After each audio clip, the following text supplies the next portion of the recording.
Hi folks, and welcome once again to Spotlight North Carolina Cooperative Extension. North Carolina Cooperative Extension is housed in all 100 counties in the Cherokee Reservation to provide educational programmatic assistance in the areas of agriculture, 4-H youth development, and family and consumer sciences to all folks in North Carolina and here in Columbus County. And folks, my name's Howard Wallace. I'm the County Extension Director for Columbus County Cooperative Extension. Many of you have probably seen me in this position a long time ago whenever I used to be the host of Spotlight. And several times when I was the host, I would actually do solo shows to talk to you folks about things in my program area, which is horticulture. And today I'm doing that very same thing. I'm coming to you today because spring is in the air. The azaleas are in bloom. We're starting to see our grasses green up, and that means that it's time to start thinking about things to do in our home landscapes and in our gardens. And with that comes questions and concerns about things like insects, weeds. But then there's also another pest that really affects a lot of what we have in our landscapes and in our home lawns, and that's plant diseases. So what we're going to be talking about today are some common plant diseases that you may have seen in your yard, or this could give you a little bit of insight into something if you start to see symptoms like these in the future to know what you're dealing with. Excuse me. And since you know what you're dealing with, you know how to control it or manage it out. So I've got a few diseases I want to talk to everybody about today really quick. And we're going to start out with one that's going to affect some of our shrubs in our yards, and that's a disease called Entomosporium leaf spot. It's a telltale, easy to identify disease, especially if you have things like red tips or Indian hawthorn, and it's basically just these little red spots that you'll find on the leaves. And if you leave Entomosporium uncontrolled and just let it continue to ravage your Indian hawthorns, for example, it can defoliate them to the point where they do die back. Again, this does affect red tips. It does affect Indian hawthorn. Some roses can be susceptible to it as well, but it's very easy to identify, and it's also pretty easy to manage out. It spreads through water. So for example, if you have a shrub row of Indian hawthorn or red tips and we get rainfall and one of those red tips is suffering from the leaf spot, the splashing of the water from the rain on the diseased red tip will cause the spores for Entomosporium to splash onto the next closest one if they're bunched together in a hedgerow. And that's how it spreads. So a few means of control for Entomosporium leaf spot include just raking up old leaves, practicing good sanitation. So as leaves begin to fall off underneath those red tips or those Indian hawthorns, just raking them up, not allowing all those spores that are on those dead leaves just to sit underneath the shrub itself. That's a good means of control. We also can spray a little bit of our most common homeowner level fungicide, which is Daconil, but that's not really going to solve the problem. We've really got to work on sanitation more than anything else and add Daconil into the equation to try to help manage it out. So that's Entomosporium leaf spot. Another very common plant disease that we see in our landscapes is something called Phytophthora root rot. This will cause death to a lot of our shrubs at our foundation plantings, right around the foundations of our homes. We see this a lot in boxwoods.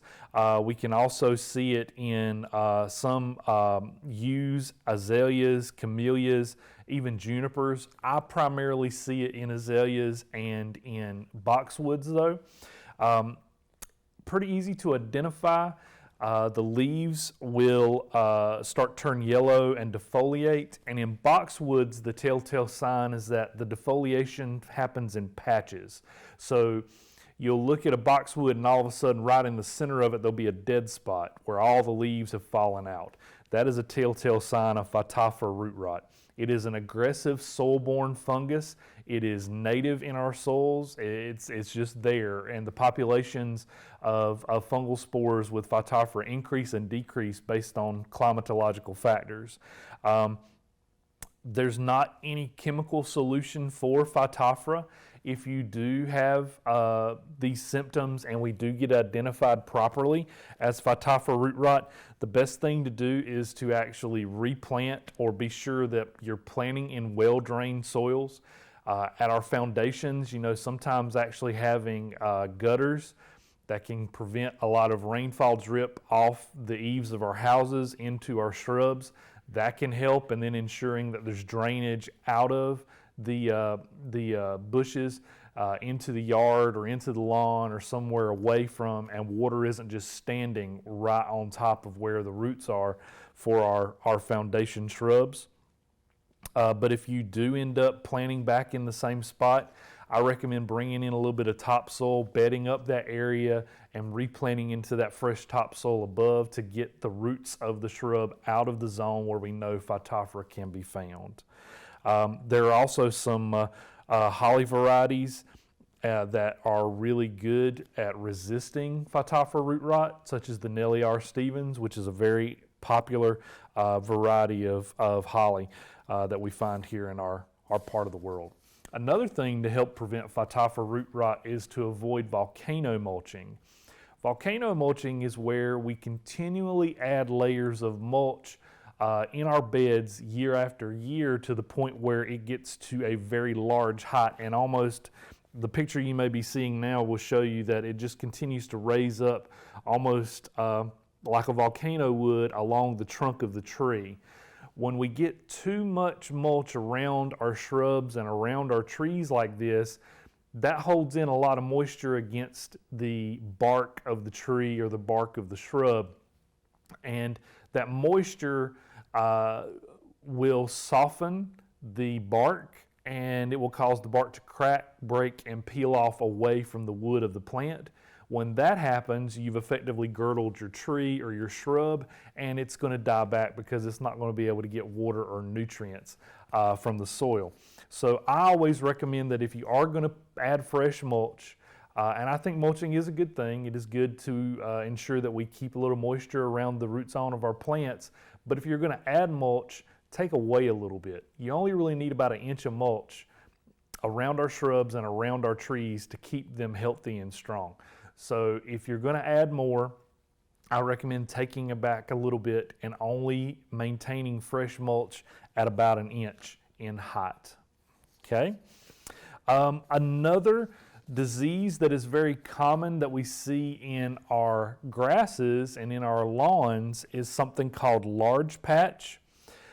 You can probably see it from this picture. The name kind of gives away the symptoms and what it looks like, but you'll just have these large dead patches that aren't really, they don't really make any specific shape or size, but they do show up in large patches in our grasses.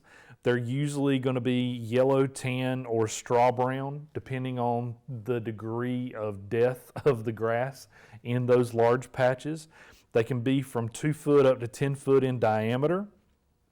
And here's one thing I like to let folks know about. I want to encourage folks to soil sample and test their soils in their lawns if they think they may need fertilizer.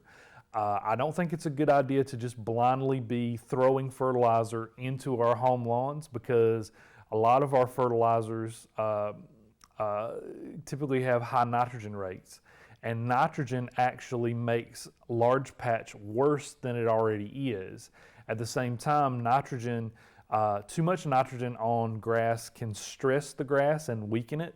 And when the grass is stressed and weakened, it's more susceptible to large patch, and it can actually make large patch worse because the patch can grow due to the fact that the grass is weakened along its edges. It prefers compacted soils, so aeration in our home lawns is a good way to help mitigate the damage that you may see from large patch. It encourages root growth, So whenever you are aerating, that gives space for your roots to grow, and as the roots grow, the grass gets stronger, and when the grass is stronger, it is better able to fight off the fungus that causes large patch. There is no chemical control, so if I was to go out to your home and see that you have large patch and identify it for you, and you say, well, Howard, what can I spray to get rid of it? There's not really any getting rid of it, because it is caused by a fungus that we find in our soils. There's no real curative control sprays that we can do. All we can really do is try to encourage you to put water to your lawn, to try to keep as much water getting to the roots of the grass that's still alive and viable and healthy, and keep it strengthened that way to ensure that large patch doesn't spread. And over time, as the fungal population for large patch actually declines, the strength of the grass continues to improve. We can sort of see it grow back in, but that can sometimes be a timely process. There are a few fungicides that are preventative, but some of those are kind of expensive and difficult to find. So I want to make sure that folks do realize that. And I want to kind of close talking a little bit about just some general tips to reduce the risk of disease in your home lawn and in your home landscape. These are just some things that are quick and easy to do that I think can go a long way. And we've already touched on most of these already. Number one, fertilizer is not always the answer. A lot of people look at fertilizer and they think of it as plant food. Plants create their own food through photosynthesis. Fertilizer are just the additional nutrients that the plant needs for its own physical processes to happen. Root growth, leaf growth, just overall plant growth, transpiration, photosynthesis. These additional nutrients help with all those systems in the plant and keep it growing well. But we got to make sure that we're putting the adequate amount of fertilizer, or if it even needs any fertilizer, out there. We also need to check to see if the pH of the soil is proper or is at the adequate level in order for proper nutrient uptake to occur for the plant as well. So soil testing is really important when it comes to deciding whether or not we need to apply fertilizer. We have the test kits at our office for you to collect your own soil samples. You can bring those back to us, and as of April 1st of this year, all those samples tested through North Carolina Department of Agriculture will be free of charge. So we can help assist you in getting your samples collected properly, and at the same time, when your results come back, we can help you with the analysis of those results as well. Also, water is important. You know, we go through dry spells at times, and sometimes our lawns and our shrubs and trees need a little bit of additional water. We need to be ensuring that our grass is getting about an inch of water a week. Same thing with a lot of our trees and shrubs. And we need to do what we can in our lawns themselves to try to reduce soil compaction and thatch buildup. Thatch buildup is the dead grass from our mowing and our cutting that kind of build up around the grass itself.